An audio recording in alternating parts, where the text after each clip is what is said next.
Assalamualaikum warahmatullahi wabarakatuh. Di pertemuan kali ini kita membahas mengenai metode harga pokok pesanan atau job order cost method. Ya, kompetensi pembelajaran kita diharapkan mahasiswa mampu mengidentifikasi jenis dan karakteristik perusahaan yang memproduksi berdasarkan pesanan. Kemudian mahasiswa mampu membuat perhitungan harga pokok produk yang diproduksi berdasarkan pesanan. Berikutnya, mahasiswa mampu membuat kartu harga pokok pesanan. Yang pertama adalah definisi metode harga pokok pesanan. Metode harga pokok pesanan adalah metode pengumpulan biaya-biaya produksi untuk pesanan tertentu dan harga pokok produksi persatuan dihitung dengan cara membagi total biaya produksi untuk pesanan tersebut dengan jumlah satuan produk dalam pesanan yang bersangkutan. Siklus pembuatan produk dalam perusahaan manufaktur meliputi yang pertama, pembelian dan penyimpanan bahan baku terlebih dahulu. Setelah dibeli dan disimpan, kemudian diolah atau pengolahan bahan baku menjadi produk. Setelah itu menjadi produk jadi yang disimpan atau penyimpanan produk jadi di dalam gudang. Sementara siklus akuntansi biayanya di dalam perusahaan manufaktur, yang pertama dari bahan baku yang dibeli tadi, penentuan harga pokok bahan bakunya. Nah, di akuntansi biayanya adalah menentukan harga pokoknya. Berikutnya,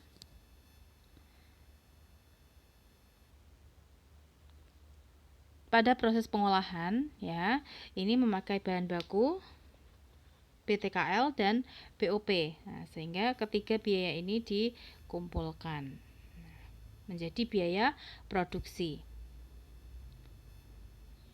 Sehingga ketemu ditentukan harga pokok produk jadinya. Karakteristik usaha perusahaan yang produksinya berdasarkan pesanan. Yang pertama, proses pengolahan produk terjadi secara terputus-putus. Terputus-putus ini maksudnya setelah selesai dari pesanan A, ganti dengan pesanan B, ganti dengan pesanan C, dan seterusnya. Jadi dalam 1 bulan itu tidak terus-menerus memproduksi jenis barang yang sama, tetapi dengan jenis barang yang berbeda-beda sesuai dengan pesanan. Yang kedua, produk dihasilkan sesuai dengan spesifikasi yang ditentukan oleh pemesan, jelas ya. Yang ketiga, produksi ditujuan untuk memenuhi pesanan. Untuk karakteristik metodenya dari harga pokok pesanan, yang pertama, produk yang dihasilkan bermacam-macam sesuai pesanan atau kita sebut dengan heterogen, berbeda-beda. Untuk klasifikasi biaya produksinya dibedakan ke dalam biaya produksi langsung dan tidak langsung. Yang masuk ke dalam biaya produksi langsung adalah BBB dan BTKL, sedangkan yang tidak langsung adalah BOP. Yang biaya langsung dihitung berdasarkan biaya yang sesungguhnya terjadi, sedangkan yang tidak langsung atau BOP-nya ini berdasarkan tarif yang ditentukan di muka atau taksiran, bukan BOP yang sesungguhnya. Biaya produksi dikumpulkan per pesanan dalam kartu harga pokok pesanan pada saat pesanan selesai. Harga pokok produksi per unit dihitung dari jumlah biaya produksi pesanan A dibagi dengan jumlah unit produksi pesanan A tersebut. Jadi jumlah biaya produksinya berapa? Misalnya totalnya 10 juta dibagi dengan berapa unit yang dihasilkan. 5, berarti per unitnya harga pokok produksinya adalah 2 juta. Manfaat dari informasi harga pokok produksi per pesanan yaitu menentukan harga jual yang akan dibebankan kepada pemesan, mempertimbangkan penerimaan atau penolakan pemesanan, memantau realisasi biaya produksi, menghitung laba atau rugi tiap pesanan, menentukan harga pokok persediaan produk jadi atau produk dalam proses yang disajikan dalam laporan posisi keuangan atau di neraca. Nah, ini contoh dari kartu harga pokok pesanan. Jadi ini misalnya ini kartunya, kemudian yang penting adalah ada 3 elemen ini, biaya bahan baku, biaya tenaga kerja, dan BOP.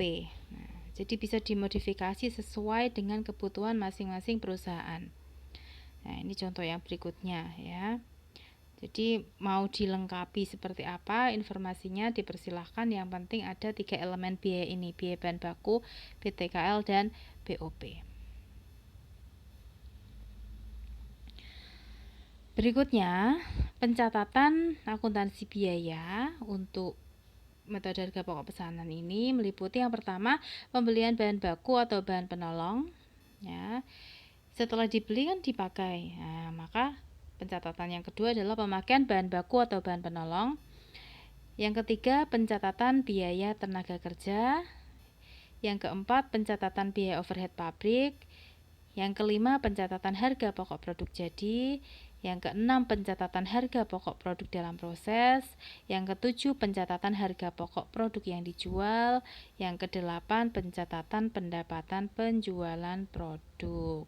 Nah, dari pencatatan itu, penjurnalannya bagaimana? Ketika mencatat pembelian bahan baku, maka jurnalnya adalah bahan bakunya bertambah, persediaan bahan baku didebitkan, utang atau utangnya bertambah jika itu kredit, atau kasnya yang berkurang jika itu tunai. Nah, jika membeli bahan penolong, maka debitnya adalah persediaan bahan penolong, kreditnya utang dagang atau kas. Yang kedua, untuk pemakaian bahan baku ya, debitnya bahan baku itu dipakai untuk proses, maka di sini kita sebut dengan akun. Kalau di buku diktat yang jenengan juga pegang itu barang dalam proses, tapi di sini Bu Alia tambahi persediaan ya, persediaan barang dalam proses. Karena ini kaitannya dengan pemakaian bahan baku, maka biaya bahan baku, kreditnya persediaan bahan baku. Kenapa? Karena bahan bakunya berkurang. Beda lagi kalau pemakaian bahan penolong. Bahan penolong itu bukan bahan utama sehingga masuknya ke BOP ya. BOP di sini masuknya BOP sesungguhnya didebitkan, kreditnya persediaan bahan penolong karena persediaan bahan penolongnya berkurang, dikreditkan. Nah, ini untuk selanjutnya biar penulisannya tidak terlalu panjang, persediaan barang dalam proses nanti kita singkat dengan PBDP. Jadi kalau PBDP itu apa? Persediaan barang dalam proses. Yang ketiga, pencatatan biaya tenaga kerja. Ini ada 3 tahap. Tahap yang pertama adalah jurnal untuk mencatat biaya tenaga kerja yang terutang. Jadi ibaratnya baru direkap dulu, totalnya biaya tenaga kerja berapa sih? Oh, gaji dan upah ini rekapnya 20 juta misalnya. Berarti kita anggap sebagai gaji dan upah atau biaya gaji dan upah. Karena belum dibayarkan ya, jadi masih berupa utang, kita perusahaan utang kepada karyawan atau tenaga kerja kita, maka diutangkan, utang gaji dan upah. Tahap yang kedua adalah jurnal untuk mencatat distribusi biaya tenaga kerja. Nah, kalau itu ada tenaga kerja langsung, masukkan tenaga TKL, BTKL. Kalau mandor misalnya, masuknya tenaga kerja tidak langsung, masukkan BOP. Administrasi dan umum, nah itu masuknya administrasi umum. Pemasaran pada gaji dan upah ini dikreditkan. Yang ketiga adalah mencatat pembayaran gaji dan upah. Jadi gaji dan upah yang dibayarkan, kasnya keluar. Loh kok utang? Karena kita tadi di sini mengakui sebagai utang. Utang yang kita kreditkan di sana kita bayarkan, maka kalau dibayarkan menjadi debit. Debitnya utang gaji dan upah, kreditnya kas. Sebesar tadi totalnya utang gaji dan upah berapa. Pencatatan yang keempat adalah pencatatan BOP. Ya, ketika mencatat BOP masuknya persediaan barang dalam proses atau PBDP BOP, kreditnya BOP yang dibebankan. Sedangkan untuk mencatat BOP yang sesungguhnya terjadi, BOP sesungguhnya pada macam-macam biaya. Macam-macam biaya ini apa saja yang berkaitan dengan pengeluaran BOP tersebut. Nah, nanti ada contohnya. Kemudian BOP yang dibebankan ditutup ke BOP yang sesungguhnya dengan jurnal penutup. BOP yang dibebankan pada BOP yang sesungguhnya. Nah, jika terjadi selisih, maka selisih BOP pada BOP sesungguhnya, atau bisa jadi BOP sesungguhnya pada selisih BOP. Jadi selisih BOP ini bisa di posisi debit, bisa di posisi kredit, menyesuaikan dengan selisihnya. Kemudian ketika produk sudah jadi, ya, maka kita jurnal persediaan produk jadi didebitkan, kemudian kreditnya karena produk yang jadi tadi membawa beberapa elemen biaya, yaitu biaya bahan baku, PTKL dan BOP, maka kita kreditkan, ya. Biaya yang sudah kita catat di sini kita pindahkan menjadi produk jadi. Maka kita istilahnya kita nolkan yang tadi kita catat di debit, kita kreditkan. Yang keenam, jika di akhir bulan masih ada produk yang belum selesai, maka untuk pelaporan perlu dicatat harga pokok produk yang masih diproses atau kita sebut dengan produk dalam proses. Jurnal untuk pencatatannya, persediaan barang dalam proses di debit, kreditnya barang dalam proses tersebut membawa elemen apa saja? BBB, BTKL, dan BOP. Yang ketujuh, pencatatan harga pokok produk yang dijual, yaitu harga pokok penjualan pada persediaan produk jadi sebesar nilai produk jadinya tadi berapa.